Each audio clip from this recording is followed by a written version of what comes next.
everybody, welcome back to another edition of uh, Omnibros Live here on the Omnibus Collectors Network. It's your boy Gio here from A We Can Geek Them, and I'm joined by my favorite panel because it's Manga Thursdays on Omnibros Live. I'm joined by the famous Omnibus collector himself, Riley. How you doing, buddy? I'm good. I'm on vacation. I'm in a cabin in Vermont. So that's why the setting is completely different than typical. Looks very wholesome, minus the manga. Yeah, there is a bag of manga behind my wife's purse there. Nice. And then there's a stack of manga that I brought to read right next to me. Travel rations. Yep, exactly. Awesome. And I can't forget my good buddy, Sequential Consequence. Nelson, how you doing? I'm doing pretty good. Thanks for having me again. Yay. I love the manga panels. We get to have some fun and talk some manga. Now, I got to be honest with you. The idea for this show came from our good friend Mango, who is running late.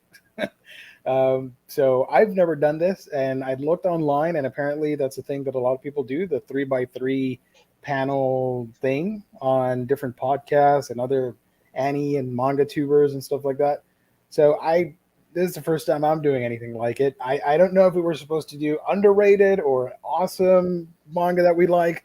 Whatever. It's cool stuff either way. But let me remind you before we get started that this show is brought to you by our wonderful sponsor, and that is, of course, InStockTrades.com.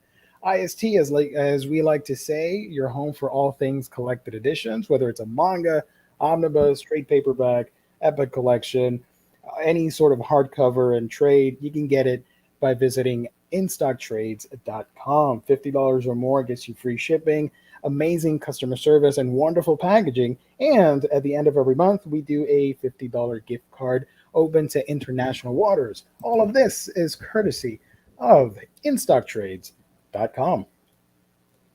Thank you, sponsors. And the other thing, go sign up for the Patreon. If you want to chat with Lou and Gabe, part of the Omnibros team, they do that once a month, but they're trying to do it twice a month, I think. And they're very close to reaching a new tier level or something like that. So go do that. You can have a campfire session, anything goes, AMA style, and you get to hang out with some cool peeps. So sign up for Patreon if that piques your interest. There you go. I got all the plugs out of the way, and we got some chatters. Thank you, chat. Oxmeat Pete in the house, pre-show Omnidog, our buddy James, next Imaginaut,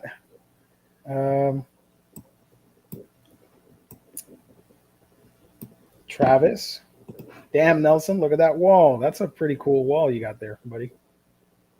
Thank you. Appreciate it, Travis. And Travis says, Riley, if you see a black barn, run far away. I have seen many, many, many black barns while I've been here. I'd say run right into it. It's I've been wanting to I've been tempted to pull aside and take a video in front of it. But then I'm like, it probably belongs to someone. Because we're driving past people's residential, their acreage of their farms and stuff. So I'm like, I don't want to have some guy come out with a shotgun, get off my property. That'd be the real dangers of that black barn. Yeah, be careful. Although I did see your TikTok, and that looks pretty comfy, that cabin that you're staying at. Yeah, it's real nice. Today we kind of had a down day, and I just went out and bought us some breakfast, and then we went out a few hours later to get ice cream, and then we got back about an hour ago from dinner. That was all we did today. Every day we've been driving around the state and just the hillsides and enjoying the foliage. Awesome. Just having kind of a relaxing time. Exactly. Oxmeat Pete, it's not that type of show, but I can't say no to that. Yes, I did see it, and it's pretty awesome. Okay, so let's get this show on the road. I think Mango is signing up soon. He's running late. I'm curious to see what he chose for his favorite manga. Yeah, I'm actually pretty curious, honestly. Can we throw, since I have a limited time, can we throw mine up Yeah. first and Okay. y'all can judge me? I'm honestly really curious about all of yours. I feel like mine are a little bit obvious, but I'm really curious what some of y'all picked. Let's share my screen here. Chrome tab. Shoot. Yours is this one. So mine, I told Gio this a minute ago, but I decided to only do things that are ongoing. Nothing that's hiatus and nothing that's concluded in the US. Specifying in the US because Beastars is concluded in Japan, but it is ongoing in the States. Real just recently came off of hiatus and is now seasonal. So these are my picks at the moment for my 9 favorite ongoing manga, with our boy Luffy right there in the middle. Perfectly centered. I love that. Yeah, I looked up that, like, because all the images on that site that we were using were all the covers. It's like everything else is the cover, but I didn't really want to use the cover for volume 1 of One Piece, so I just looked up Luffy and I was like, it works. Yeah. I see some duplicates with mine because I love me some Beastars. If you guys know me, I see one duplicate. I love me some Anther Animals. So I'm not going to judge you on that. If I was to guess the duplicate with Nelson, it would have to be the Asano book. I think so, probably. Tim is currently reading Slam Dunk. Excellent. And after you finish Slam Dunk, go and read Real, because it is real good. It's a real good manga. Yeah. Yeah. Dead Demons, is that ending anytime soon? It's meant to. I believe he said this year or next year. Yeah, I think it's in hiatus right now. But his hiatuses are usually pretty, like, they feel like hiatuses, and not like indefinite. Is it going to finish? Is it not? I like that he's on hiatus, and yet I get notifications all the time that he's live on YouTube playing Minecraft. He's playing Minecraft. He's on Minecraft or doing like pinup drawings, tutorials or something like that, and it's very wholesome because I like those streams. There are actual translators in the chat, and they'll translate what Asano's talking about and answering questions back and forth with international viewers. I love that. That's really he cool. usually streams a little too early for me, but when I catch it, it's usually pretty fun. Yeah. Even if I don't really care about the game that he's playing, it's usually just cool to see. And this is actually pretty relevant because I got to give a massive shout out to, and Riley, we're just going to dissect your 9 choices here before you leave. Dead Demons, I only have the first 3 volumes. I'm waiting for that series to start wrapping up so I can get the other volumes. Golden Kamuy, I got this thing. I got to give a shout out to our buddy. Yeah, supposedly. So I got my first Nendoroid. Yeah, you mentioned that. Yeah. A Serpa. So I got to give a shout out to Josh, good friend of the show, good friend of mine, for gifting me this. I'm really excited. My very first Nendoroid. I was holding off from going into this black hole, but here we are. So she looks awesome. I haven't opened it yet, but it does have alternate heads. I don't know if you guys can see it from here. The funny, ugly expressions on her face, and the sweet and wholesome ones, as well as her eating a fish right there. So that series is great. Asadora is still ongoing, and I love the fact that it mixes a typical Urasawa story with friggin' monsters. I was not expecting that when I first started reading the series. How far behind are the English releases? I think we have 4 coming out like really, really soon. But how far are we? Good question. Not a lot. I think like I feel like it's not a lot. And the thing is with Urasawa, he can sometimes be like, I'll finish in like a few volumes, or it can be like 20 volumes. Yeah, there's volume 5 came out in April in Japan. And we're getting volume 4 this month in English. Oh, wow. Okay. Yeah. So we are very close to catching up with that. But yeah, there's no telling how long that series will wind up being. But I love, like, it's such a slow burn, at least in the beginning of it, like getting into things. and it so definitely feels like something of his, where it takes its time to explore the characters and all that good stuff, without like without going deep into the whole like element of it, the kaiju element that winds up being part of it. Which I feel like that is kind of similar to what Asano does in Dead Dead Demons, where like he right off the bat, you know, the whole premise of the series is about aliens invading Earth. Mm-hmm. But Just the backdrop. like yeah, it's just in the background where the series mostly spends its time focusing on the characters and setting up the people that we're following day to day in their lives, and just like how does this alien invasion impact them, or how does it not impact them?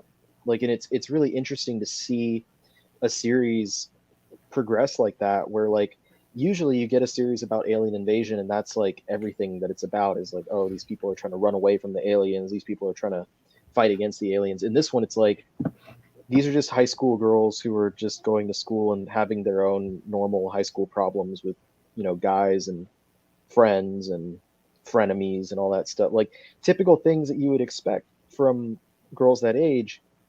But there's also a giant mothership looming over them and possible impending doom.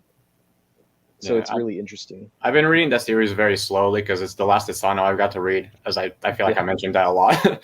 But I started reading that like pre-pandemic, and it just hits different now. Yeah. So I have the first 3 volumes. Do I get enough of the story to be hooked on the first 3? Like a good sense of what the story's about? Or do I need to keep going after that? I mean, I haven't read anything past that, so I would say so. Okay.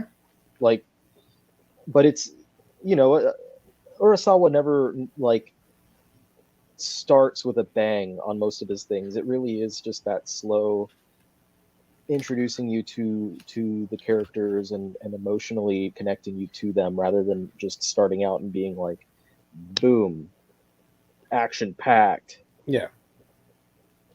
It's I very haven't read different his than- longest series, but for Pluto, I feel like that was a very good series to read like a volume at a time, just because it was like, it's not that it was episodic or anything like that, but every volume felt like it was its own thing, and you could feel satisfied with that alone before you continue. Yeah.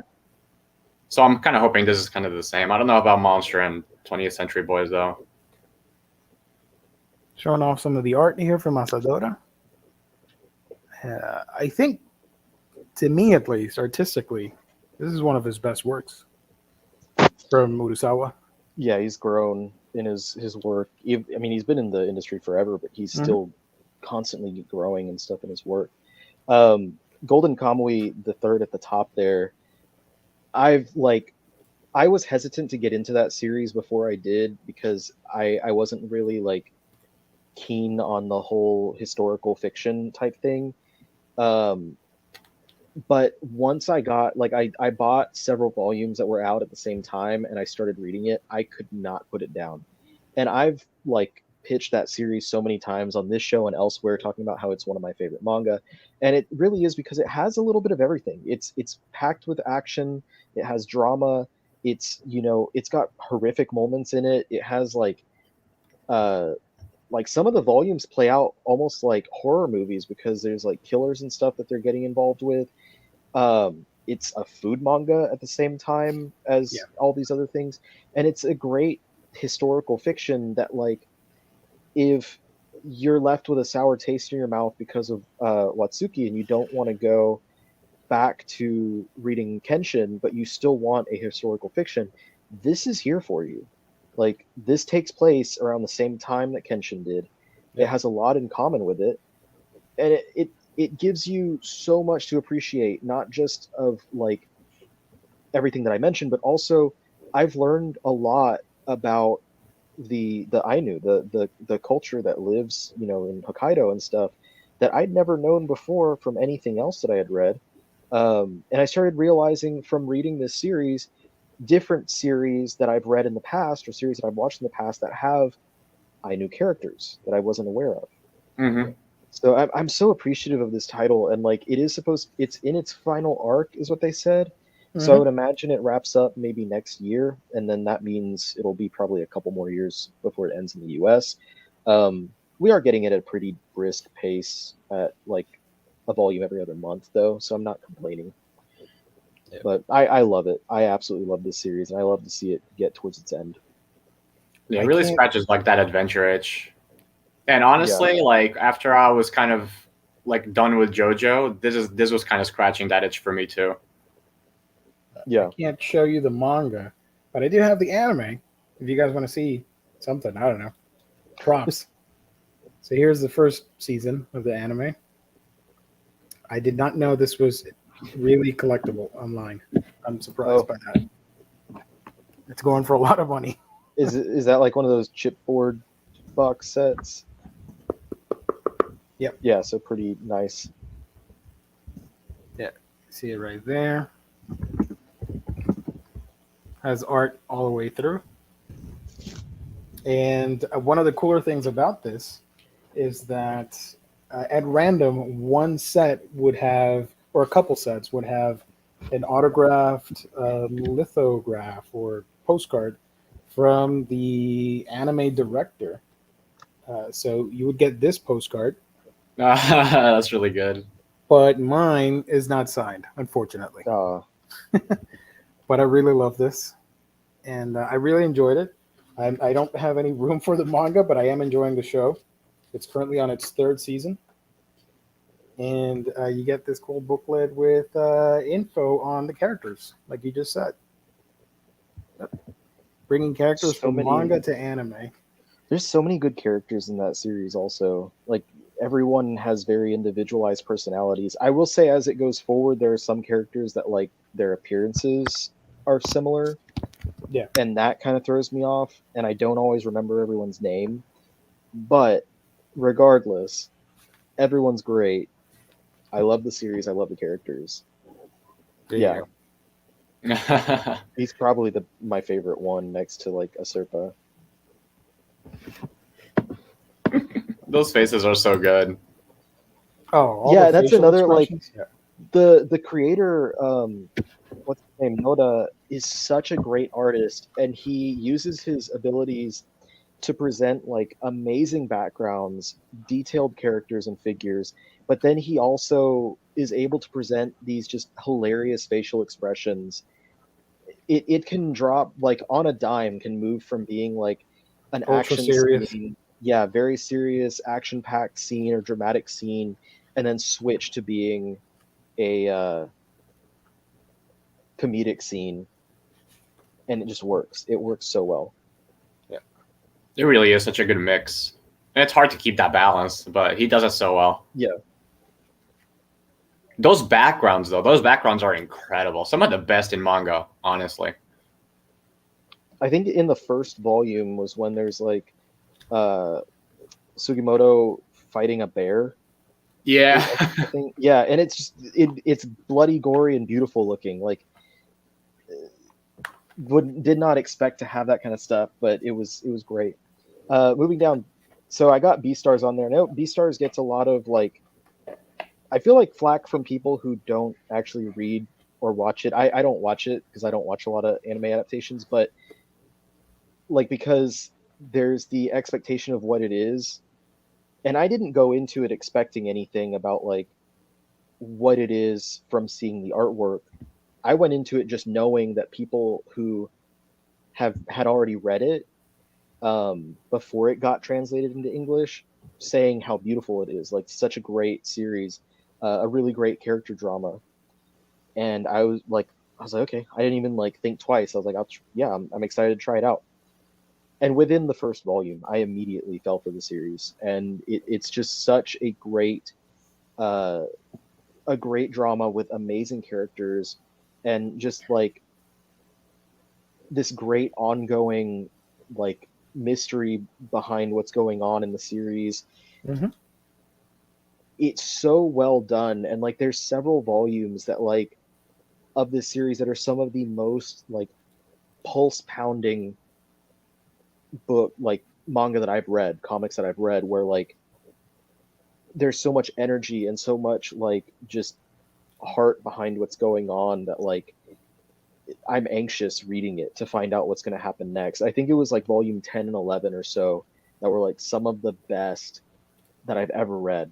And it was like a specific fight scene that happens that just had me on the edge of my seat. And like, I couldn't believe some of the places that they went with that. Yeah. Yeah, it's such a fantastic series. It's one that I like. It always makes me sad to see some people that won't give it a chance. And it's like, just try reading it. Just trust me. It's a fantastic freaking series. Are Yeah, you? they also go through kind of a lot of genres, which I have heard as a criticism, but in my opinion, it's a strength that they go through so many different tones and genres of, sometimes it's Yeah. like a mystery thriller, sometimes a slice of life, sometimes it's like a romance, sometimes it'll be like a crime noir, it'll really Yeah. go through some places. Yep. I think also it's a see strength. that as a strength, absolutely, because it shows like the breadth of the creator's abilities to write something. And oftentimes, like when you're reading something that has such a serious tone, there's a specific chapter that I always go back to in this one. One of the earlier volumes where one of the characters who's a chicken, like it goes through her whole thing with like her selling her eggs No. to Yeah. be made. I knew you were going to say that. Yeah, It's so and it's like, endearing. it's this chapter. It's like a story that like disconnects from everything else that's going on with all the other characters, but like it gives you this really great, like you said, it's an endearing story about how like where you get to look into another character, and it really helps to grow that world because you're not just focusing on the main cast of like 4 or 5 characters. They're helping to flesh out like these little characters on the sides and give you a story that's not as like dramatically tense as Yeah. what you might get from the main storyline. Yeah, and I think it just handles the main theme so well of nature versus nurture, where these characters are fighting their nature from their instinct and what animals they are, and how that actually relates to human beings, and like being the whole like fighting where you come from and fighting our our own instincts and stuff like that. Mhm. And even in the context of puberty, there's just a lot of really cool commentary there that There's they use the also- animals really well for. I feel like a lot of stuff in there as well that like it shows you why this is a story that has to be told with animals and can't be told with humans, because there are other things like, whereas a lot of it works as a good reflection of human nature, a lot of it also is like, well, that's not something that could happen if this was about humans. That's not something that could happen if this was not about a wolf and a deer and whatever. Yeah. Which I think is also important, because otherwise someone reading this story would be like, what's the point of them using anthropomorphic animals when they could just make it all people? It's like, well, there's a few things in there that'd be really, the chicken thing for one would be really weird if it was a person doing that. Yeah, but But, that's there's the a beauty of anthro animals, that you can examine the human condition basically through their Yeah. tropes and characteristics. And are you guys up to date with the? I mean, I know the manga already ended, but are you up to date with the physical volumes? I'm one volume behind. I think volume 14 came out and I haven't read it yet. Yeah, I've only read a little bit past the first, like what the first season of the anime covers. Okay, I'm not gonna spoil anything, but after the first arc mystery of the school ends, it really benefits the series a lot more when it opens up and you see the actual world that these characters inhabit. Because the school's fine, but it's a very enclosed setting. So when certain characters have to go out into the real world, that's where things really get going for me in that story. Yeah. I also must say, before we move on, that there's just some really good cartooning in that series that, it just does so well with the medium.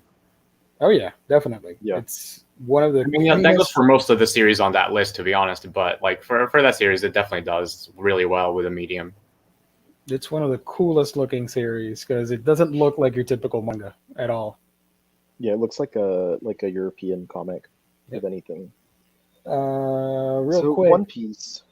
before we continue, Cleveland Brown is asking, Bit behind on Golden Kamuy, but please tell me the series doesn't go Usagi drop on us. I don't know, but I'll ask you guys. Does it go Usagi drop on us? I haven't read that much, so I don't know. But I really doubt it. I really, really doubt it. Yeah. Like, I don't see that happening at all. There you go. Okay. One Piece. What can you tell us about One Piece that hasn't already been said? Because this is probably one of the most popular franchises in the world. Not much to add to, like you said, what's already been said. But for me, I started reading the series in 2003, and it was something that I immediately fell in love with from chapter one. It was something so different. The style was so different than anything else that I had seen in manga or anime at that time, because it's a lot more cartoony, whereas a lot of the other things were very angular, very rigid, very serious and action oriented. Um, it was so creative. It was so odd, like compared to everything else, and so immediately I attached myself to it. Um, and it became a favorite of mine. And it's the best thing I can say for it is like it's a series that I've grown with, but it's also grown with me. Like we're here. That's 18 plus years ago when I started it. I'm in my 30s now. I was barely a teenager when I was starting to read it. Um, and I don't feel like I'm reading a series that was perpetually made for people who are that, like, it's not perpetually made for people that were the age that I was when I started it. A lot of series will maintain its focus on its demographic from the beginning, but One Piece has grown over time and it has matured a lot over time. Um, it's become a lot more introducing concepts that are a lot more mature, ideas that are a lot more mature. Not just saying like, oh, it's more violent, it has more action and more blood. No, it comes down to the actual concepts that we see unfolding in the world. I mean, there's freaking like a human auction that happens at one point. Like it gets pretty deep and pretty dark in there. But I absolutely love the series. There's no better world building in anything that I've ever read. And Oda does such a great job that even if it's not entirely intentional, of like giving us breadcrumbs that he returns to years later, that everything always feels rewarding with this series. There's a good reason why I've seen this series become so popular among like fantasy booktubers on YouTube, because they're really deep into world building from like fantasy prose books, and a lot of them have really recently gotten into One Piece because of that exact thing. Because it really, there's no other manga series that I can think of that is just so sprawling and does world building so well. Yeah, it's beautiful. It's really great. And I'm like, I know a lot of people are kind of in this stage of denial about it coming to its close, but I'm so excited to see it come to an end. Like, I think it needs to end, honestly. It will only benefit from closing off. Yeah. And I say that in the most humbling way. It needs to end to cement itself as legit one of the greatest pieces of literature of all time. And I have zero fear that it'll topple, like that it won't live up to the expectation. I have zero fear. Yeah. Because it's constantly outdoing itself. Where like the hipster in me wants to be like, oh man, yeah, the arc from like years ago is the best part, like, but no, like seriously, almost every single subsequent story arc in the series outdoes the last. It's crazy. Yeah, I really do need to catch up. I'm so behind. I'll try to get through these last four really quickly because I'm gonna have to go. But so next I've got Real, Takehiko Inoue. Slam Dunk is my favorite series of all time, and I think that Real is arguably a better manga. I just have attachment to Slam Dunk, mostly because the main character is a high school bad boy with a pompadour, and that's like my thing. And but Real is like, this perfect look at human drama. Um, the series, it's about like wheelchair basketball, but it's really about the people that are and what they go through, and they're like uh,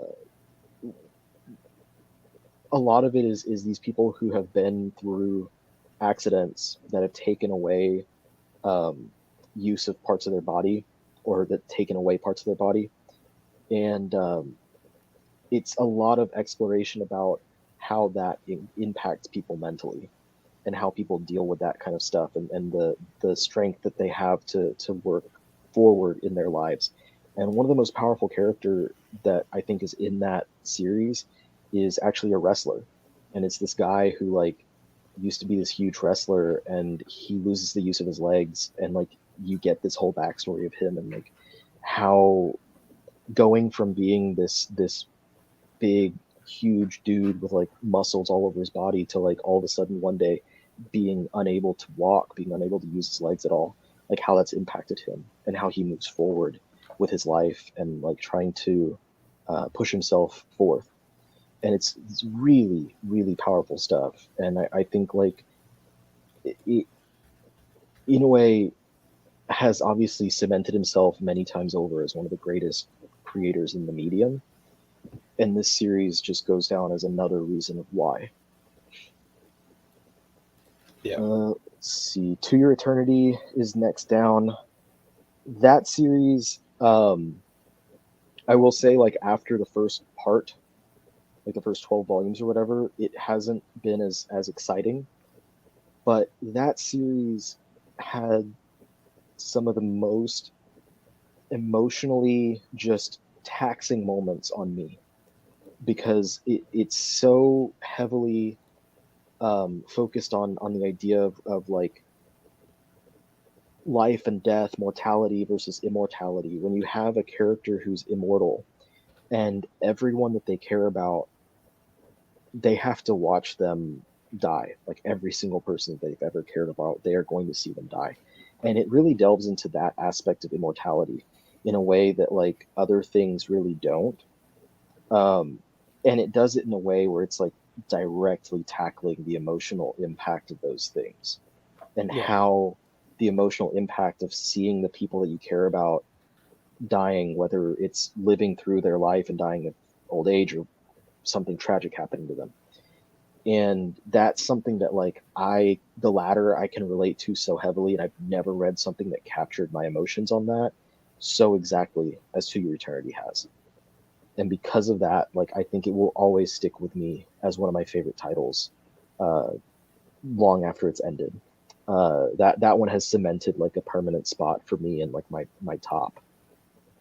Moving on, Jujutsu Kaisen is a little different on this list, but I think that I wanted to choose something else to go alongside One Piece from Shonen Jump, and I think that Jujutsu Kaisen just perfectly encapsulates uh, great shonen manga. Like it's got great energy, it has great characters, it has great ideas, and it also does well to show like the current slate of shonen manga has moved more into this darker direction of like content, and this is doing that perfect. It's focusing on supernatural stuff in a way that I think was really done positively by series in the past, and now in this current generation, this one's doing it the best of all the others. Um, and I love it. It has great artwork, great fights, great story, great characters. It's funny. It's action packed. I really like. I think that this might be able to set a golden standard for what we could what we should expect from a lot of other titles. Like if we're talking about specifically shonen fighting manga, Mm-hmm. this sets kind of a golden standard for the rest of them right now. On the other side of the spectrum, Komi Can't Communicate, I think sets a golden standard for like the rom-com type shonen manga. And I am really hoping that the rest of the world becomes enamored with this series when the anime hits, just as I have, because it's such a sweet, sweet series. Like I love the concept behind it, where you have like this main character who she would love to be able to have friends, but she just doesn't know how to talk to people at all because of her own, uh, her own mental drawbacks and her communication disorder, as what they say in the series. And then she meets someone who doesn't want anything more than to help her to be able to make friends. And is like, the sweetest moment in all of manga is them in the first volume having a conversation over the chalkboard or whatever. The chalkboard, yeah. Because she can't talk. And just back and forth. And then she's like, I want to make 100 friends. And then he's just like, well, I'll be your first one. And I was like, oh, that hit me so heavy in the heart. Like, I love it. It's so sweet. The characters are so sweet, and Komi and Tadano are such a great pair of characters that, like, of course, being a shonen rom-com, there is always the, like, will they, won't they type thing going on. But I honestly don't care, because even if there's not, like, a romantic follow-through by the end of the series, they're best friends, and, like, they've done so much for each other. And that's, like, why I keep reading the series, is because of what they are for each other and how well they work alongside each other as good friends. Yeah. You mentioned the anime, and that started this week on Netflix, and Nice. It will debut in like 2 weeks, I think, on North American Netflix, and everybody can watch the first episode. It's really good. Nice. Also, fun fact, it's animated by OLM Studio, the same studio that worked on Berserk, the 90s Berserk. So there's okay, good. no, sorry, my bad. I was like raising an eyebrow, like, which one? I should have specified, because the 2016 is a different studio. But if you know OLM, you know that they worked on 90s Berserk and Pokemon. So 3 different shows: Berserk, Pokemon, Komi Can't Communicate. Interesting. Yeah. Well, that's really good to hear that it's a good episode so far. I really do like. I know that the series already has a good amount of popularity behind it, even before getting animated. Yeah. But I'm hoping that this is going to stick it up on a lot of other people's lists, because I've been, since I read the first volume, I've been constantly championing this as one of my favorites, and I think it's worth everyone to check out. Yep. Is that one on the app? No, this one's it's not. So this is Shonen Sunday, so it's not on any of the Jump apps.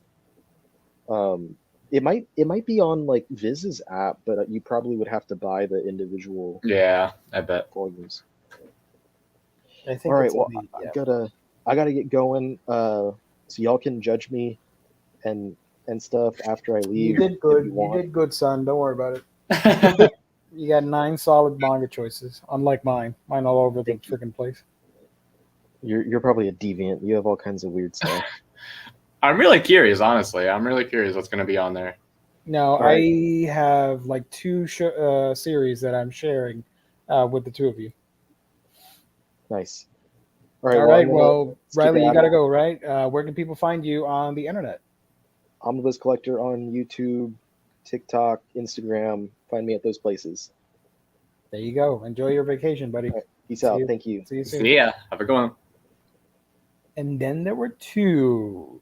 Nelson, let's go through yours, because mine is not that exciting compared to you guys. I'm really curious. And I hope Adonis actually makes this, because I'm really curious what's on his as well. Well, he told me he was running late, but I don't know. I don't think he's going to show up. Probably not. We'll see. But there's still time. We'll see. So here is your list, which is all kinds of awesome. I've always said it on my channel and on these streams. I always look to your recommendations, because they're really awesome. And they kind of inspired my own collecting in a sense. I think my taste can be a little niche, so I think some of these recommendations I have to recommend with caveats. But I think for the people who they work for, they'll really, really work for. Nice. So what you got? Let's go with the first one over there. Okay, I mean, the first one should be a no-brainer for anyone who knows me at all. The first one is Goodnight Poon Poon. It's just a very, very emotional and succinct, coming-of-age story about the main character, whose name is Poon Poon. I mean, that's not really his name, but like that's kind of how it's portrayed, just like he's portrayed as a bird, but he's not really a bird. He's just a regular kid. And we follow him since he's maybe I don't know, 6. I don't know how old he was in the beginning of the series. But we start from when he's a very, very small kid to when he's maybe in his mid-20s. And we just follow his life through it while living with depression, with a dysfunctional family, with all kinds of issues.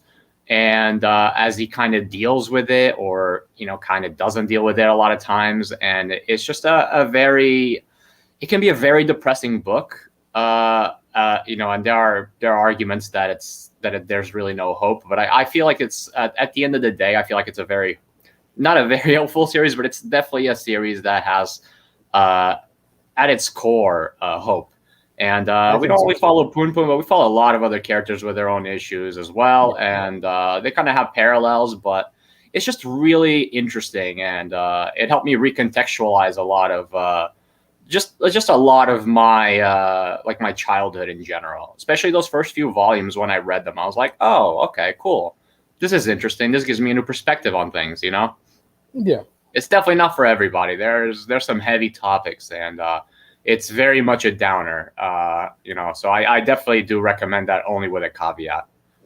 Yeah, I remember reading it for the first time, and it started out really quirky and funny at times and interesting, kind of slice of life-ish with all the real world drama. And then it goes places and it gets dark. Fortunately, I'm a pretty optimistic person, so it didn't affect me too much. But like you said, yeah, just be wary that there are some heavy subjects on that series. Mm-hmm. But worth reading, I think. Yeah, it tops most top manga lists for a reason. It's very good. It has some really good cartooning as well, and the use of Poon Poon as a character being portrayed the way he is used just really well, kind of like the way that the anthropomorphic animals tend to be used. But in this case, it doesn't have anything to do with him being a bird. Like really, like him being a bird or a ghost or whatever you want to look at it as, has nothing it's really just how he's portrayed. Nobody else sees him like that, and he doesn't see himself like that either. Yeah, definitely. And okay, so the second one on that list is it's not similar. It's a much shorter series. It's only I think 3 volumes, but it's collected in one big book. Mm-hmm. And that's Tekken Kinkreet. And this is just a really, really good series by probably one of my favorite mangaka. As soon as I read this, it became one of my favorite mangaka, Taiyo Matsumoto, and it's just collected in this one big, huge book. And it's just a really, really good series. It's some really good cartooning. The style is definitely not for everyone. He's got a very what seems like a very messy and chaotic style at first, but he's just got such a grip on characters and knowing what makes them tick. And he usually writes about kids because Taiyo Matsumoto, just for some context, he grew up in an orphanage, and he grew up with a lot of other kids. And it really shows that he has a very, very firm grasp on that. And in this case, we just follow 2 kids, black and white. Those are their names, Kuro and Shiro in Japanese. And they're kind of very, very symbolically handled to the color that they represent. And it's kind of about them growing up in the street and the kinds of adults that end up helping them out and end up shaping them. And it kind of tells this story about kids kind of growing up through a lens of just street delinquency kind of. And it's just a very, very endearing story. And there's also a really good movie that you could check out. Mm-hmm. It was directed by Michael Arias, who also translates the manga, and he translates most of Matsumoto's manga. And it's just really good. Honestly, you can't go wrong with almost any Matsumoto. I actually had to debate which Matsumoto series to put up here because most of them are amazing. I can't even. There's none that I would rate below a 9, except maybe Blue Spring, but that's very early work. You said that the art can be a little bit messy, but I think it works for the story. Yeah, it's deliberately messy. kids and the chaoticness of being in an orphanage and being without parents, the world can seem a little bit messy and crazy. And what I personally love about Matsumoto is that clearly he's inspired by Euro comics and stuff like Mobius and French comics and all that stuff. I really enjoy that a lot. Yeah, and unlike Poon Poon, he doesn't really get too dark. Like at the end of the day, his series they're pretty fun. They can really be emotional, but they're pretty fun to read in general. Yeah. You know, they're very dynamic stories, and most of them are pretty short as well. Like most of them are collected in one book or a few books. Yeah, number 5 is being published right now, and I'm really loving that. That's my first time reading it, and I made a video on the first volume. I can't wait to get volume 2 and read that. Yeah, I have the first volume on. I think I'm gonna start. I don't know. I'm kind of debating whether I should start reading it soon or not. I think I'm gonna order the second one from IST really soon. Yeah, it's the most Mobius-looking manga you'll ever see. It really is, and I mean, he definitely has a lot of European influences. He was even in this Euro book from Humanoids called The Tipping Point. It has a lot of Euro comics and also manga cut in there. And he has a really endearing story on there about just a fart. That's what the story is about. It's like 6 pages, and it's about a girl farting. I remember you telling me about that. It sounds crass, but it's really not. It's wholesome. Like most of his work is super wholesome, unlike a lot of the stuff on my list that is kind of more dark. Compared to your third pick, definitely. Yeah, the third pick, Flowers of Evil. Now that's more similar to Poon Poon, where it's a story about what perversion means, really. Like, and I don't mean perversion in the sense of the word that you're probably thinking of. There was actually like they had to kind of explain, like I think Oshimi explains it in some of the after notes that the translation, the original word is hentai, but what the word actually means is not what most people like would think about. Yeah. It really is like about like, you know, like almost moral corruption. You know, how we think about things that we maybe shouldn't think about, like that kind of thing. Like, and we see this through the perspective of a kid and just going through puberty in general. And he's obviously a lot of things are going to be about actual, like, you know, sexual perversion, but a lot of things are going to be about like just moral perversion and about how we handle like thinking about things that we think are bad and things that are actually bad and things like that. And much like Poon Poon, it also follows his life from when he's like, I don't know, maybe like a little bit older. I think he's like 14 or something in the beginning of the series, and then we follow him until he's like mid-20s. And it's just a very, very interesting story. Like it uses a lot of tropes that if you've read any Yoshimi, this is kind of where I feel like they start. And it just handles it really well. It has some really good character dynamics. You know, also some trigger warnings are definitely due for this one because it can go through some pretty dark places. There's a lot of bullying, gaslighting, things like that. If you've read any Yoshimi, you probably know what to expect. But I think at the end of the day, it has some really good commentary on, you know, the kinds of things that we think are dark and how we kind of perceive them. Nice. Here's a comment from our buddy next to Maginot. I think Mobius and Taniguchi's Ikaro is by definition the most Mobius-esque manga. I could see that. Yeah, definitely. I'm not familiar with that. I'm going to have to look that up. I'll show you some screens in a second here. Let me pull that up. So Flowers of Evil. I have that manga, and I promised you I would read it. I started reading volume 1, and I forgot to keep going. It's been all over the place, my reading list. But I will get to it because it looks awesome. Yeah, it's very bingeable. I don't think I've read a manga as fast as I've read that, but it's quite a ride. And the fourth one on that list, I think most people know. That's going to be Uzumaki by the one and only Junji Ito. This is another one that I kind of struggled to pick a favorite work from him. Like, I really like most of his work a lot. Like, Tomie, I think, is not as good technically, but I think is... I think it has like such a cool concept that just kind of like gradually develops it from like going through like one-shotty feeling stuff and like then going into kind of like a more continuous story. And I think Uzumaki is where he really perfects that formula. Like it really starts like maybe the first like volume of the book is kind of very, very much so like, you know, like very episodic. We follow the same characters for the most part, but it's very episodic, and then eventually things spiral out, no pun intended, into a more continuous story that's pretty interesting by the end. And it goes through a lot of places from like comically morbid to just flat out Lovecraftian horror. It's just really cool. It's a really fun series. I think to this day, that is the perfect manga that gets the Lovecraftian genre and the cosmic horror and the absurdity, and because Ito likes to do a lot of innuendos and satire in his horror, and sometimes it comes off as comical, and that there's a purpose to that. And Uzumaki has a little bit of that with the town paranoia and all that stuff. I absolutely loved it. I also like how it's all based on one town.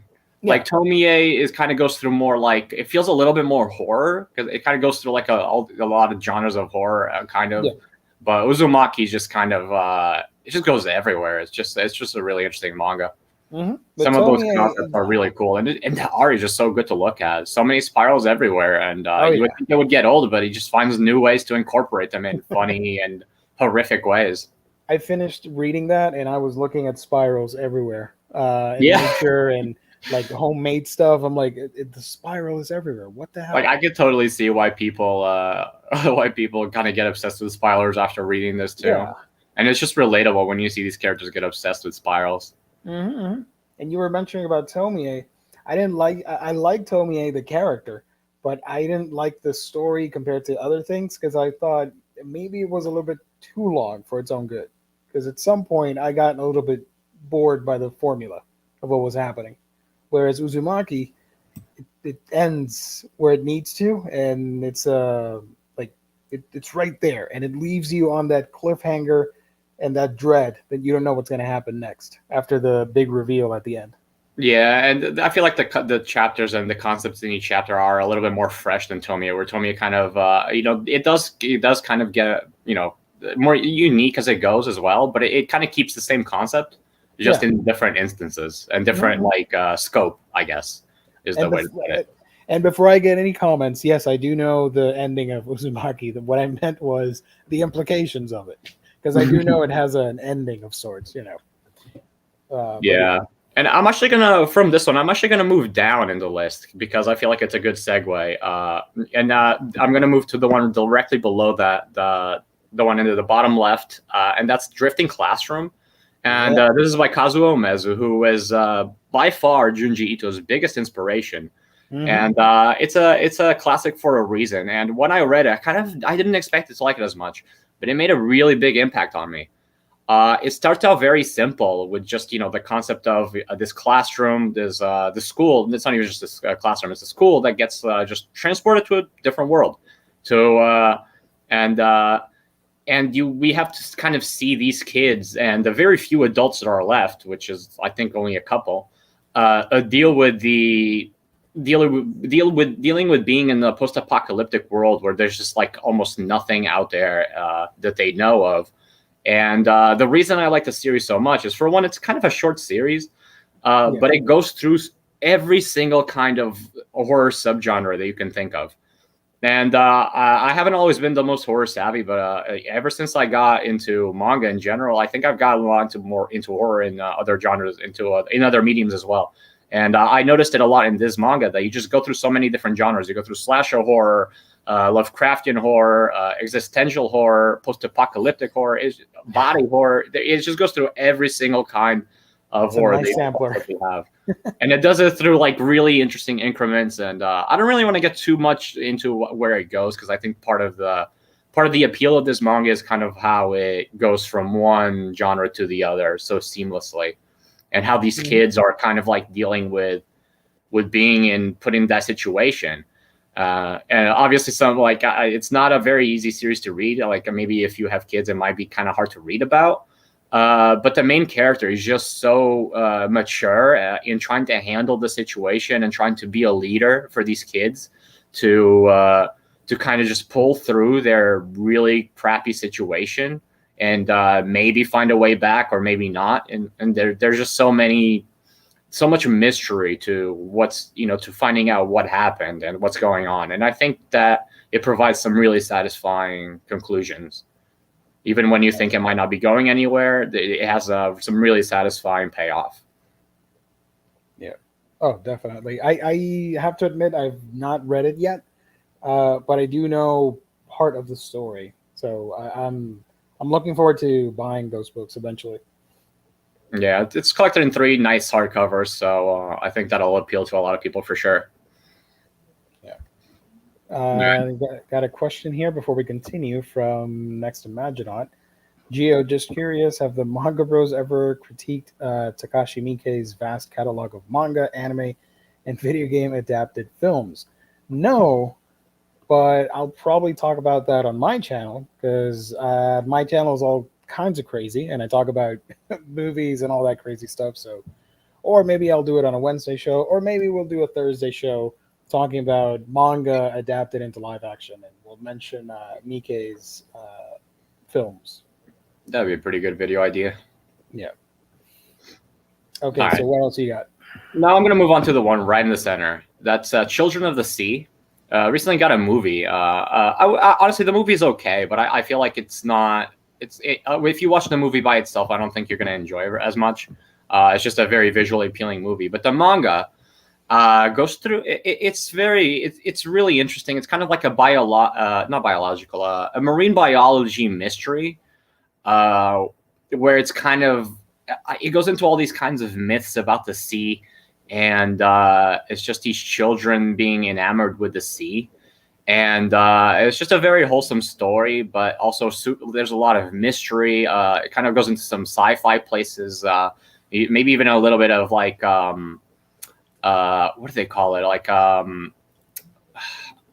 don't remember the word for it, but it's just like surreal. Like it's not fantasy, but it's like surreal fantasy. It just kind of goes into these places that is just really interesting. And there's like something going on with the sea where like a lot of fish are dying for whatever reason, and they have to figure out what's going on. So we follow some scientists, we follow the kids, we follow some people that work in the aquarium about like what's going on. And at the end of the day, it's really a story about like birth and rebirth and like the cycle of life. And it just goes through some really interesting places. It's really hard to explain, honestly. I don't think I'm smart enough to even explain it, but it really uses science in a really interesting way. It makes kind of science feel almost magical, if that makes sense. Magical realism. That's the term I was looking for. But yeah, it's just a really good series. It has some incredible art. Let me actually pull the volume out here. From the first volume. It's collected in only 5 volumes. They're kind of thick volumes, but they're pretty quick reads. Some of them more so than others, but they kind of go through. Like sometimes it gets a little bit more verbose, but for the most part, it's not very verbose at all. It's just a very decompressed series, and Daisuke Igarashi's art is just so good. He's got a new series coming out that. Called Witches that I'm hoping is just as good as this, because this is just incredible. I have some really good spreads that I don't know if I can actually stop on one here somewhere, but it just has some really incredible colored pages. A lot of color pages, like honestly a lot of color pages. Like nice. I think most of the first start of the manga is just a lot of color pages, but he's got a really interesting style. I would actually compare it maybe to Taiyo Matsumoto a little bit. It has that feel. Yeah, definitely. Yeah, I'm definitely looking forward to reading more of his stuff. I think he'll become a favorite. Yeah, I need to get that. I'll add it. I'm writing it down because there's. I would definitely not recommend the movie. Honestly, I thought it was okay, but I think if you don't watch it, I think a lot of the mystery is just kind of compressed into like 2 hours. That I don't think it works very well. I think it's confusing. I tried watching the movie, but it's by studio. What's the studio that does this movie? It's like 4C 4 degrees Celsius. Right? Yeah, I think it's something like that. And I'm not a huge fan of their animation style and their works, so I passed on it. But the manga was great. they captured it okay. I just don't know if they handled the narrative very well. I think a lot of the mystery, like they kind of left the science out, and I think by the end, if you only watch the movie, it's confusing. If you watch the movie after the manga though, and you have some context, you're like, oh, okay, I can see how they did this, but it's like they kind of left out some important pieces. Yeah. Yeah, and the one after that, the manga after that, I'm not going to talk about too much because Riley already echoed a lot of my thoughts. It's To Your Eternity. And that series is just incredible.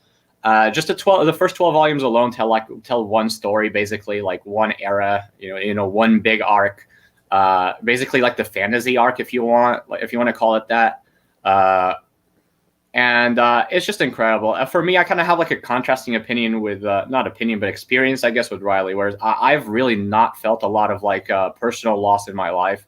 So this is my way of kind of like really understanding and preparing myself for it, really, because it just goes through so many different characters that are just so endearing. And once you meet a character in this manga, you're probably already like dreading the time when the main character is going to have to see them go. And it's just like a story about kind of legacy and remembering, and it's just a really good story. And I think if you like fantasy at all, like this will definitely scratch that itch. The art is also incredible. Fushi's a great protagonist, and his journey, I like that he has to learn to rely on other people because he knows that he's immortal, and people are telling him like it's okay to rely on us. We're here to help you, even though our time may be short. That's why we're friends. That's why we're family, and we work together to solve things. And there's a natural progression through the first 12 volumes, from him starting out as a rock to a full-fledged human and learning about love and friendship and all these wonderful feelings and life. It's just a really beautiful series. Yeah, like at first it feels kind of like a fresh take and into like a coming of age story, kind of, because he has to learn how to be human. Yeah. But then it really evolves into something special. I mean, even before that, it handles the topic just in a very special way. I think it's incredible. It definitely needs to be experienced. The anime is also pretty good. Like I think the manga is definitely better, as is usually the case. But the anime is really good. So if you whatever route you take, like I feel like it'll be a worthwhile journey. Yep. Well said. Okay, and now the next one here, I'm gonna move on to the one next to Drifting Classroom, the one with the girl with the what is haircut. That one I don't think a lot of people are gonna be familiar with, but this is a manga that I just always ran into at bookstores. It's just a 1-volume manga. Let me pull it out. Where is it? Oh, you own it. Nice. Here it is.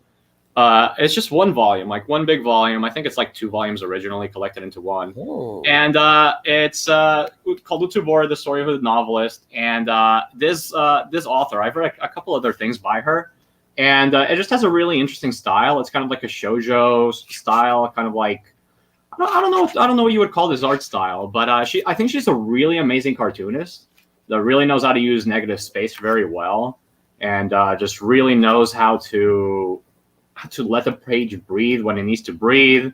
And I don't want to go too far in because the series gets a little graphic, and honestly it's really easy to spoil too.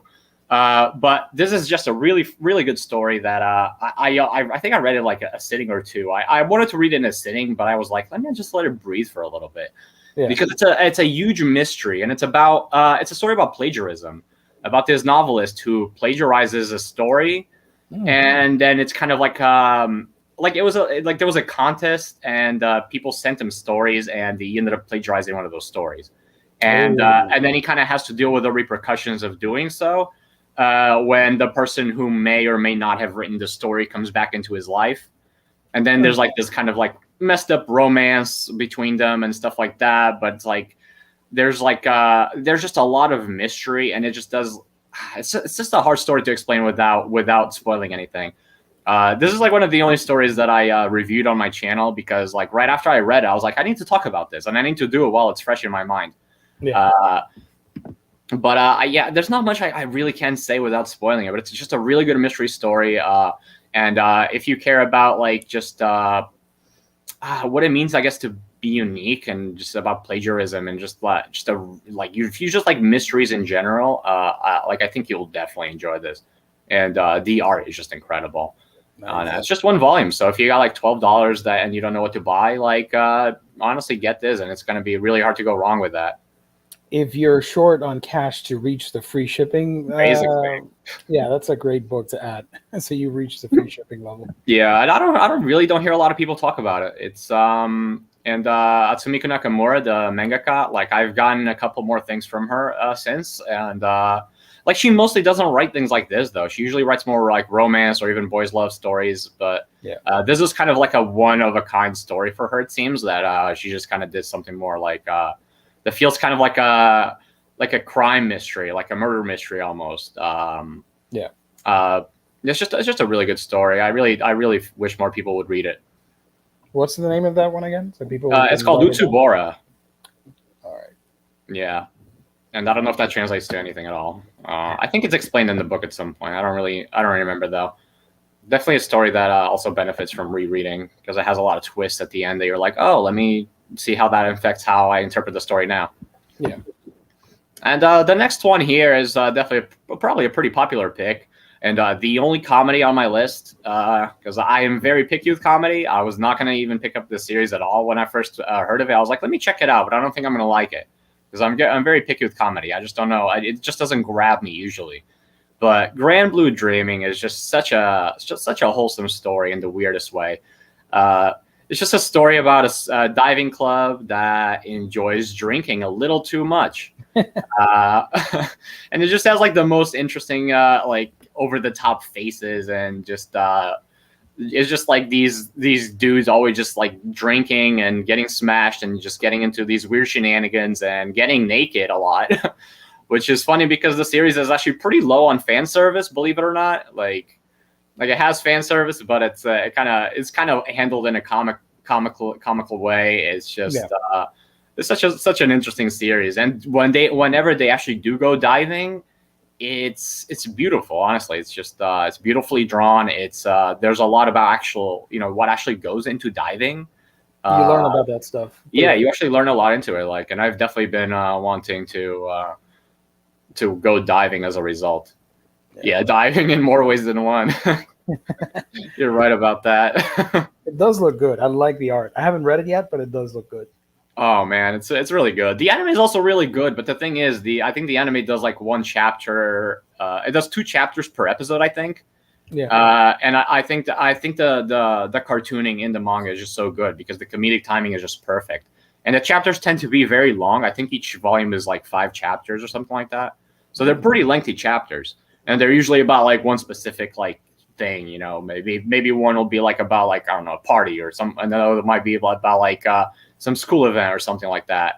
Yeah. And the cool thing about this is too that these are college students. These aren't like high school students or anything like that. These are college students. So it's just kind of cool to see like a different demographic than we usually see in manga. Oh, I love in manga. Usually we just see like mostly kids, but we also see like a lot of adults in seinen, but we never really see like college aged kids and things like that.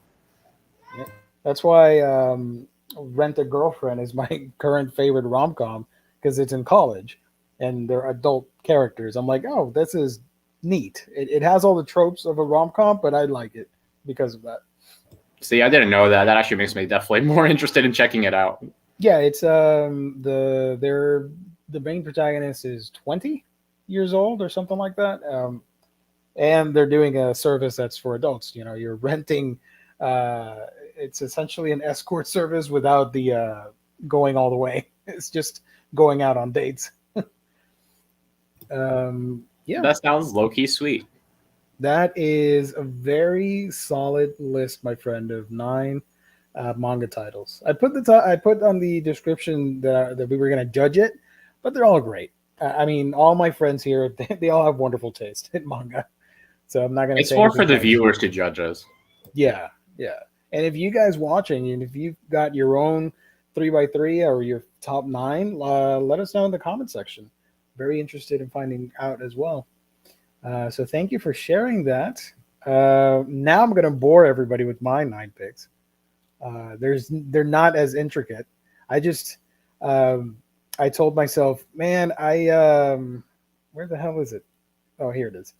I told myself I need to get 9 manga. Okay, let's go. And I just started picking out random stuff that I like, and I saw the collage, the 3x3 image. I'm like, yeah, that looks good. I'll go with it.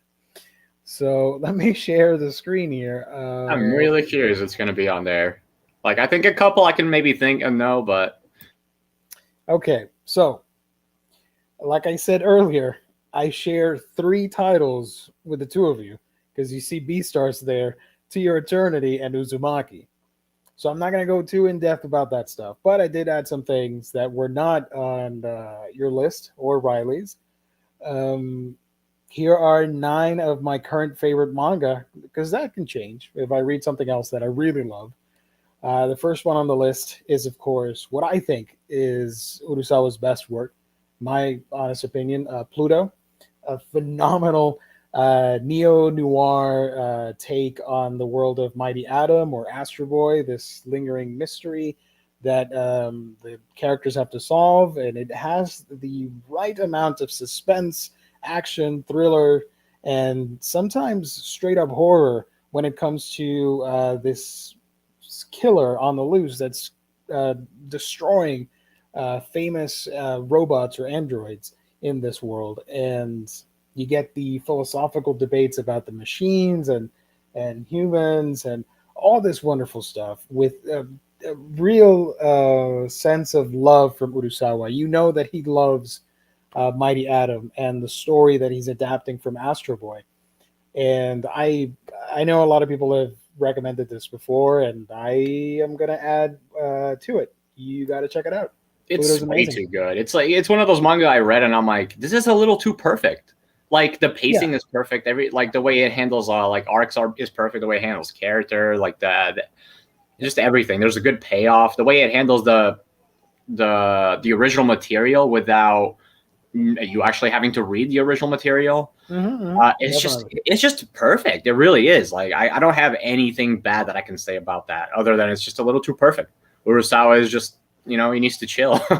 He needs to relax. He's just a little too good.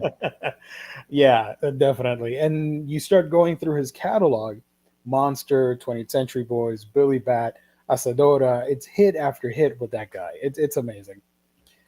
Next on my list is Beastars. I love me some anthropomorphic animals. You guys touched on the series earlier, and it's a wonderful mystery. I love. I was going to bring it up that it does change its story structure as the arcs go by. There's mystery, there's romance, there's thriller elements, there's slice of life, there's comedy to it. Legoshi's just a wonderful, wholesome protagonist that I see certain parts of him in me. So that's why I like him so much. The His wolf inside of you.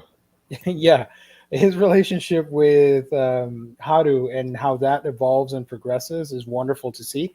Kind of frustrating at times, but that's what's unique about it compared to other couples, I guess.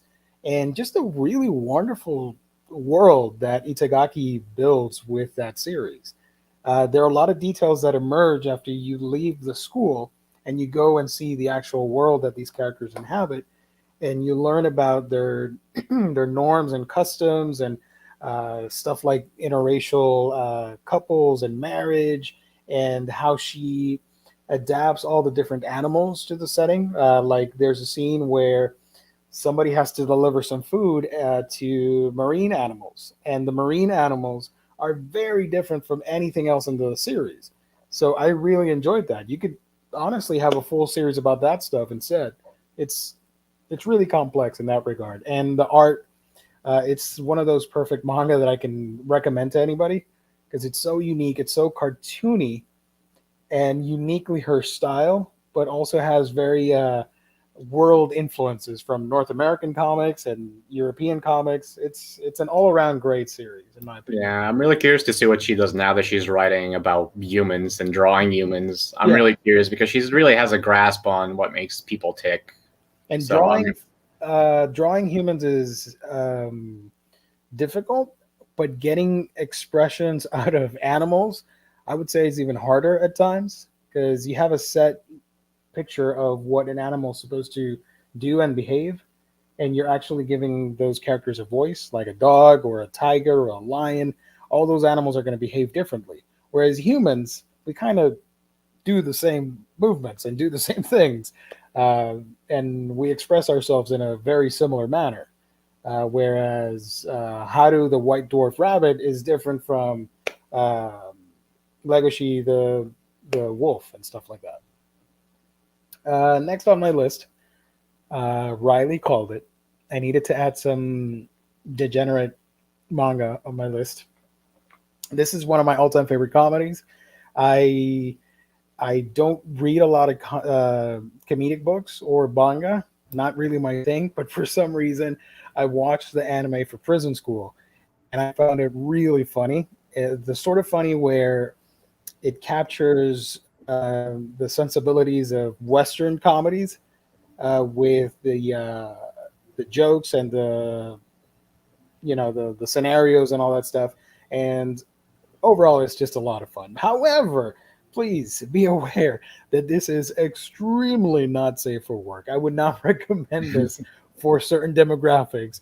You have to be okay with a lot of sex jokes. You have to be okay with nudity and just the craziness. It's so bonkers and absurd, the things that happen in this manga, and the way the author basically criticizes sexual taboos, sexual culture in Japan, and just it's not about making fun of a certain type or a certain somebody.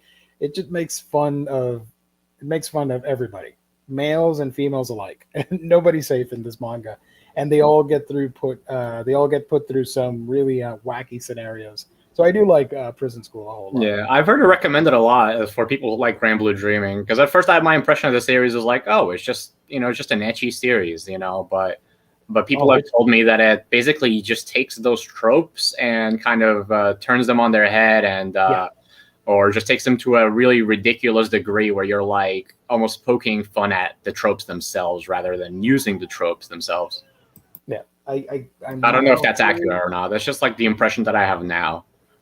I have the manga next to me, but I'm afraid to show it because it seems like a hard one to show. Let's see if I can show some panels. Nope, can't show that. Nope. Okay, so shoot. Let's see if I can highlight myself here real quick. Cleveland Brown wants Jess to read it. I don't know. I don't think he'll bite that because I talked to him about it and he wasn't feeling it. But the art is really good. Damn, the art's so good. I like that shading a lot. Yep. No, whoa, no, I can't show that. There's a lot of sexy stuff that happens in this manga. So, yeah. A lot of jokes and stuff, and the art is great, like you mentioned. So, yeah. So I do recommend it. If you don't mind the humor in it and the sexual nature of it, yeah, you're going to have a fun time. Yeah, when people recommend me something that people that usually don't like that stuff, that like legitimately will avoid it in a manga, when people like that recommend it to me, then I know that it probably handles the subject material pretty well. Yeah. Cleveland Brown says, you are right, Jess would probably like Grand Blue Dreaming. Yeah, I tried to pitch the series to him, but he wasn't feeling it. I'm like, yeah, no, don't worry about it. Just read something else or watch something else because Jess is more into anime than manga. Next on my list, To Your Eternity. We previously talked about it. All three of us are in unison. It's a fantastic series, life and death. I'm surprised out of all the series, that's the one that we all share on our lists. Yep. But I'm also not surprised. Really good, and the art is beautiful and wonderful characters. Fushi is probably one of my favorite characters in manga. And yeah, I'm trying to wrap my head around the series to make a review on the channel. It's just a little bit difficult because I want to get it right. Because it means a lot. I think if people read just those 12 volumes, that alone is already a very satisfying story. Yeah, it definitely means a lot to different people, and it depends on your life and your scenarios, and your upbringing can influence what you take from the manga. It's that kind of material. So I do want to get it right at some point. So look forward to that. I'm going to make a video on it. Next up, we got Berserk, which to me, when it comes to manga, seinen demographic or whatever, and dark fantasy and world building. I know people rave about One Piece, but I really like the world building aspect of Berserk, how fleshed out it is, how dark, depressing, and beautiful it is, how dangerous that world is. And you have really heavy, flawed characters growing up in that world, just witnessing some of the most horrific things that anybody can experience. And it's how you keep moving forward in those scenarios, how you pick yourself up from that, especially with the character of Guts, uh, who is essentially dealing with PTSD throughout the whole freaking manga, and how he knows that he has to keep going, he has to persevere for his friends, to restore what was lost. It's a story about action, uh, machismo and bravado, but also romance and love and friendship. And it's such a complex series. It's so easy for people to look at it and think, oh, uh, demons and cutting monsters' heads off and sword fights. But there's a lot more to it.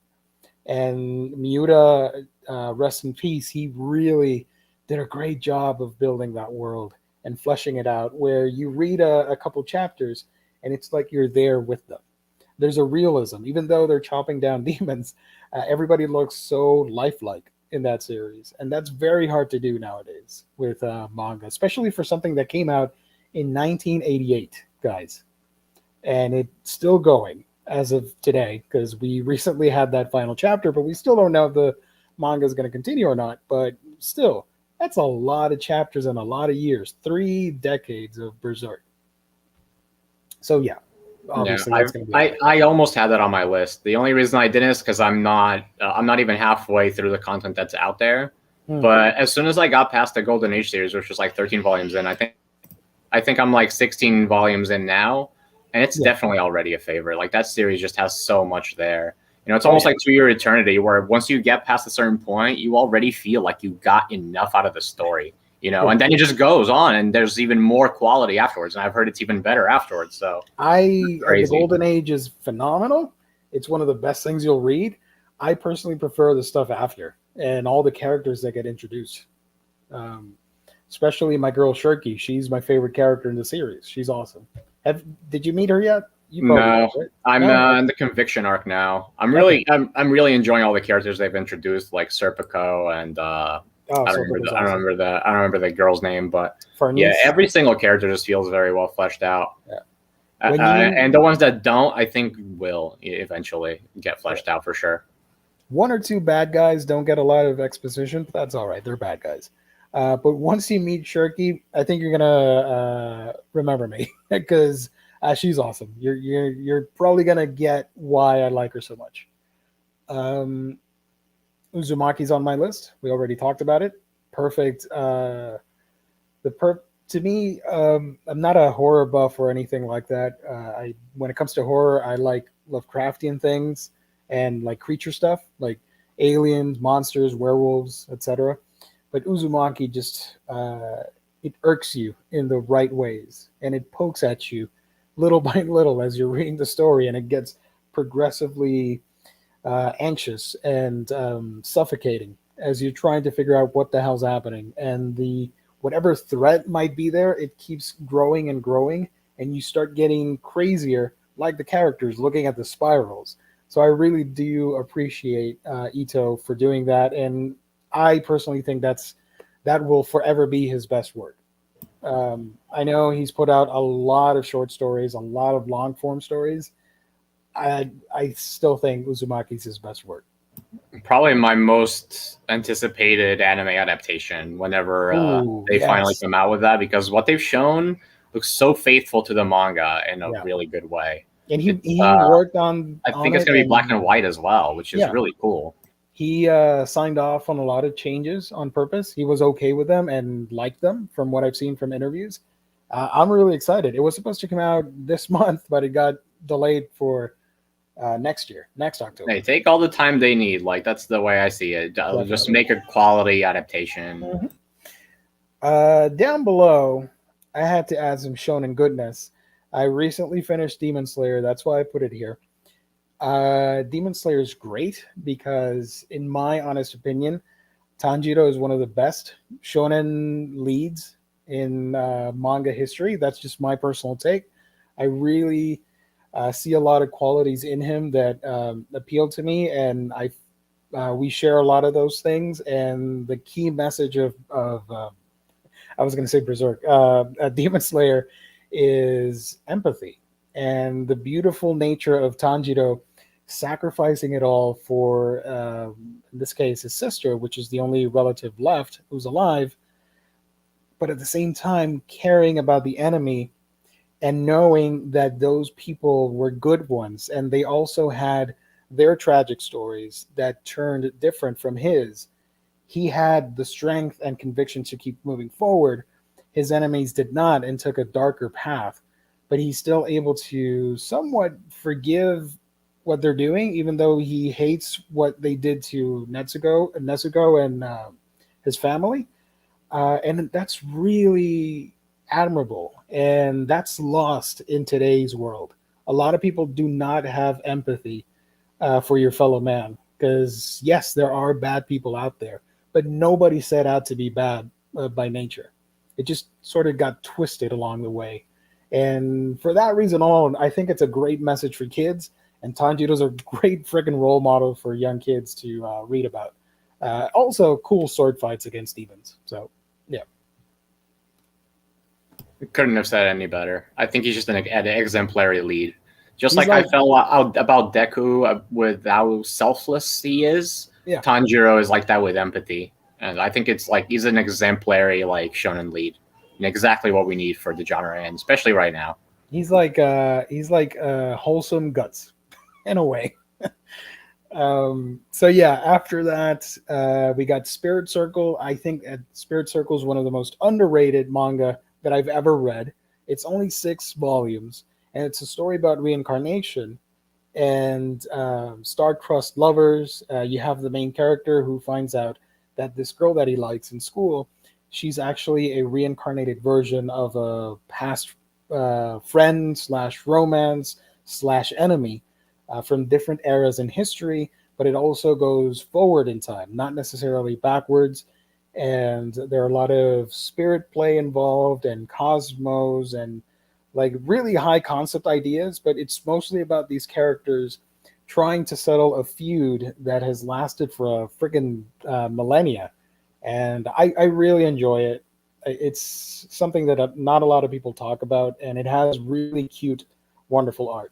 I can't recommend it enough. Spirit Circle is great. I will definitely be reading that one pretty soon. I think it's like over there somewhere. Yeah. Like right there, I think somewhere. But yeah, it looks really good. The cartooning and it looks incredible as well.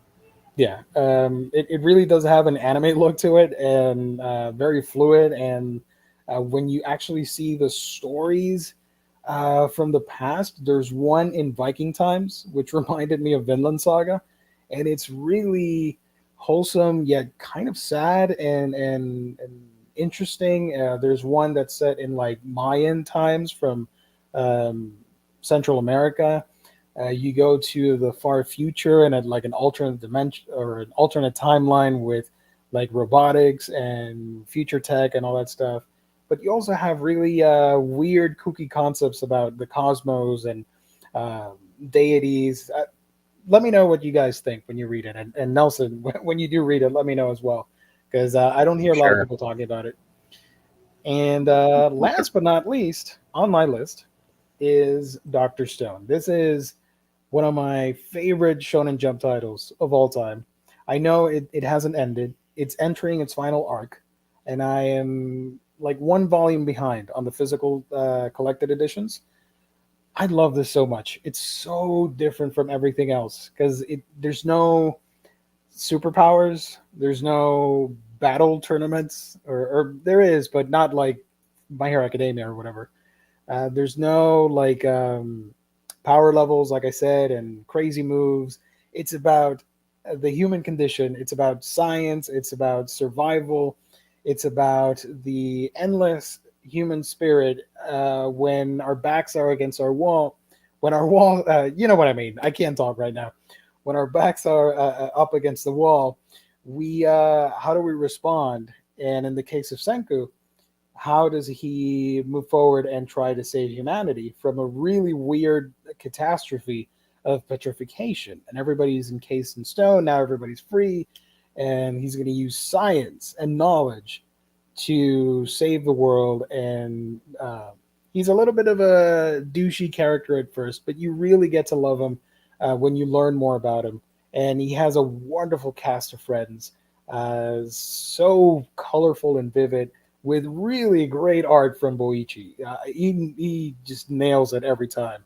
His anatomy is awesome. He has that perfect balance of like kind of Inoue-ish in his anatomy, but can also go cartoony. And it sort of creates a happy medium that I enjoy. I'll definitely need to check out that series at some point because it has like that sciencey backbone, kind of like how Children of the Sea had, but it's a shonen. Yeah. So I'm really looking forward to reading it. And obviously suspend your disbelief because I mean, you can't, if you were to do a realistic take on it, like getting metal would take many years to perfect. Whereas in the manga, they solve it in like a year or something like that. So you have to suspend your disbelief, but it's actually scientifically accurate. It's been tested. And at the back of every volume, there are references to the books that the creative team used. And you can actually get those books and read that stuff. Yeah, so I love Senku. I love Dr. Stone. It's a very unique take on Shonen Jump manga without it relying on like crazy fights and supernatural enemies or like power levels and battle systems like Hunter x Hunter or whatever. It's a lot more realistic, if you will. So yeah, that's my 9 manga thingamajig. What do you think? You dig it? Yeah, that's a really good list. It's kind of all over Very the place. well rounded. It's a little all over the place, especially with Prison School thrown in there. After I mean, I would call it well rounded. You know, you kind of have like a little bit of everything. Yeah, I just find it funny because I talked at length about Tanjiro and how wholesome he is, and then there's Prison School with like boobs and ass jokes. Yeah, I feel like that series probably will subvert most people's expectations. My first impression definitely isn't what my impression of it is now. And I'm sure when I eventually read it, it's probably going to be a completely different impression as well. Yeah. If you do check out Prison School, I would actually recommend the anime to see what you think of it. It's pretty well done. And the dub, I don't usually go for dubs these days, but it's really funny. They really did a good job with the humor in the English dub. Cleveland Brown, sorry about this. I missed this. Gio, you mentioned on the last stream you're a bit of a contrarian, but your manga picks are what a lot of people would select, except Prison School. Are you just trying to avoid calling you out? Sure. No. It's just I'm not a big fan of Netflix overall. I don't have it. A friend of mine lets me use his account, but I rarely use it. And I don't know. I'll watch it eventually. Calm down, guys. I'll watch it. I pick a lot of stuff. My tastes are a lot weirder when it comes to anime, because that's a whole Billy shelf of Blu-rays there.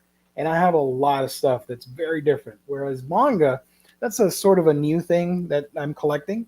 And I like to pick out normal stuff. And I'm slowly venturing into the odd territory with alternative picks when it comes to like your Matsumoto's or Oshimi, for example, stuff like that. Good list, Gio. I like what you selected, or I haven't read them yet. Thank you. I know it's not super wild and crazy like some people would pick. I went with some famous stuff like Dr. Stone and Demon Slayer, but they really spoke to me out of the Shonen Jump stuff. I think the mark of a good list is things that people can kind of relate to and be like, that's good, and also things that people can pick out and to find new things to read. Yeah. And I think you had that. Thank you. You too. I mean, I love all the stuff that you're reading, and you inspire me to venture out and seek other stuff that's not like Shonen Jump Sunday stuff. Um, I I actually didn't have really, any shonen in there. Now that I think about it, huh? Okay, I I thought didn't do it on about, purpose. That's just how it went, you know. but you're a lot more cerebral when it comes to those series and the psychological Yeah, themes I don't really of your collect a lot of books. shonen. I actually don't think that there's almost any shonen in my shelf.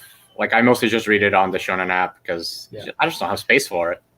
I don't. I stopped getting the only shonen manga that I'm still getting is Doctor Stone and One Piece, the omnibus editions, and My Hero Academia. But other than that, I just want to get smaller series that can fit on your shelf, like 4 or 5 volumes, and that's it. So yeah. Endman says, to me, it seems that the Doctor Stone hype has died down from what it was mid 2019. Is it true, or is it still popular as it was? It died down a little bit, but it definitely picks up when the anime, the second season debuted earlier this year, and the hype was a little bit higher. But there's so much good stuff coming out, and now you have heavy hitters like Jujutsu Kaisen. My Hero Academia is still going strong. Kaiju number It was eight like or Chainsaw whatever. Man. There Chainsaw was just a Man. resurgence of so many popular anime that just got popular like right Yeah, away and had like really big hype trains. I think that's kind of why it died down because it just wasn't as new anymore. yeah, And also no anime right now, so yeah. Chainsaw Man's anime starts next year. That's gonna blow up big. I know the manga ended. I really enjoyed it, but I know the anime will take it to a whole nother level. Doctor Stone, they're doing the right thing, and they're not doing a continuous show and just separating the arcs for mini series. So we had the Stone Wars, and that was a 12 episode series, and then we're gonna have the Pirate arc, or however it's called. That's gonna be another 12 or 13 episode series. James, Gio, I won't have any free time to watch. Oh, I won't have any free time to watch freaking Squid Game with Metroid Dread coming out tomorrow. You'll be surprised because I ordered the special edition. I was lucky enough to get it. I'm so excited for that to arrive. Metroid and Pokemon are my two favorite franchises, and that's it shipped today, so I'm not gonna have it by tomorrow. Unfortunately, it's probably gonna be a week or so until I get it. So don't remind me of Metroid Dread because I'm going crazy that I can't play it. Cleveland Brown, Gio, it's all good. I'm just hoping Squid Game stream talk with you, Jess, Lou, and anyone else one day. I'm going to try and watch something on the weekend. Hang tight. We'll see what happens because Wednesdays we do the news and Q&A. We'll see what happens. Maybe, who knows? Maybe I'll review Squid Game by next Wednesday. I'm crazy like that. I like to watch a lot of TV, so we'll see. every time I see that title, I just think of Splatoon. I'm like, oh, Splatoon? I've made that joke so many times on different platforms and on here as well. Last Wednesday, I'm like, hey, I can play Squid Game. I got the Splatoon game on Switch. Let's do that.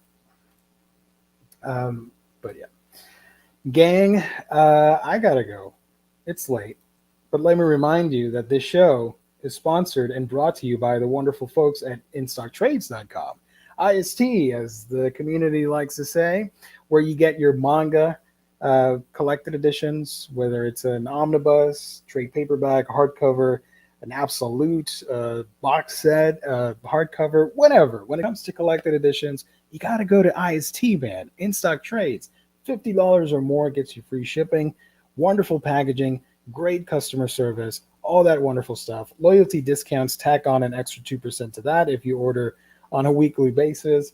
It's so you get extra percentages off your books. And of course, let me remind you that at the end of every month, we do a gift card giveaway, courtesy of our wonderful friends at InStockTrades.com, the official sponsor of Omnibros Live here on the Omnibus Collectors Network. So, yeah, next Imagine Art. We'll talk about that next week for sure. He's mentioning about Prophet being adapted, the Rob Liefeld comic. But we'll cover that next week. Nelson, thank you so much for joining. It's always a treat and a privilege to have you on the show. You're one of my favorite persons on YouTube, and I love when you're here. Where can people find you on the internet? Thanks for having me, as always. You can find me at Sequential Consequence. Eventually, I will post videos again. Eventually. I do have like a manga haul that I've been accumulating for the longest time that I should really post up. But yeah, you can find me on there, and hopefully I will post something eventually. Don't worry about it. Take your time. As for me, you can find me on my channel, A Week in Geekdom, where I talk about anime, manga, a little bit of comics here and there, all that random crazy stuff. Also, thanks to Riley for joining us, taking time out of his vacation to chat with us. And if you guys know who Mango is, if you can chat with him on any social media platform, let him know that he owes us his 3x3 anime grid. And next manga stream, he'll be here, and he's going to show his list. And we'll judge extra hard. We're going to judge extra hard and be extra mean. So that's about it, guys. Thank you so much. God bless. Stay safe out there. Catch you guys next Monday for hauls, previews, reads. We're out. We're out of here. Goodbye. Bye-bye. And go watch Squid